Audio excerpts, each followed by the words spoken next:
Hindi lang tayo mga Pinoy ang kumikilala ngayon sa West Philippine Sea na tumutukoy sa parte ng dagat na pasok sa ating exclusive economic zone. Makikita na rin kasi ito sa Google Maps. Nasa frontline ng balitang yan si Brian Castillo. Sunod-sunod ang post ngayong araw ng netizens na meron ng West Philippine Sea sa Google Maps. Maging ang ekonomistang si Shelo Magno, sinare din ito sa Facebook. Nang tignan ng News 5 ang Google Maps, nakalagay nga dito ang pangalang West Philippine Sea na nakalabel sa malawak na dagat sa kanluran ng bansa. Katabi lang nito ang South China Sea. Mapapansin ding mas malapit sa West Philippine Sea ang Scarborough o Panatag Shoal na pasok sa 200 nautical miles na exclusive economic zone ng Pilipinas.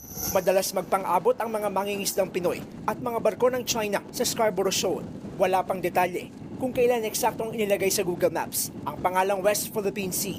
Pero base sa Facebook post ng page na Philippine Defense Forum, February 20 pa lang ay nasa Google Maps na raw ang West Philippine Sea.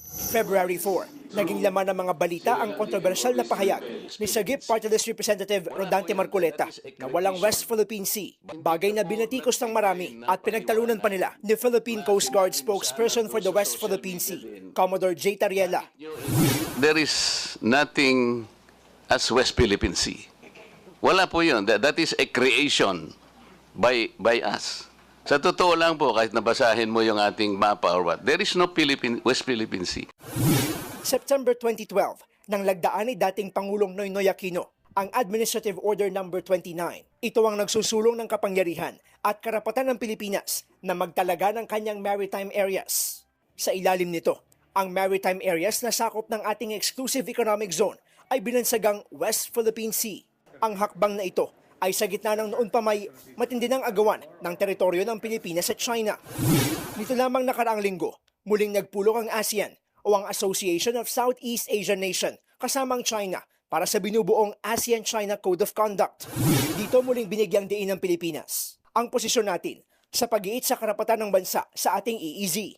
Alinsunod sa 2016 South China Sea Arbitral Award na naipanalo ng Pilipinas. Sa nasabing pulong, inihayag ng Pilipinas na nababahala ito sa sitwasyon sa West Philippine Sea, partikular sa mga insidenteng nalagay sa panganib ang mga sasakyang pandagat ng bansa.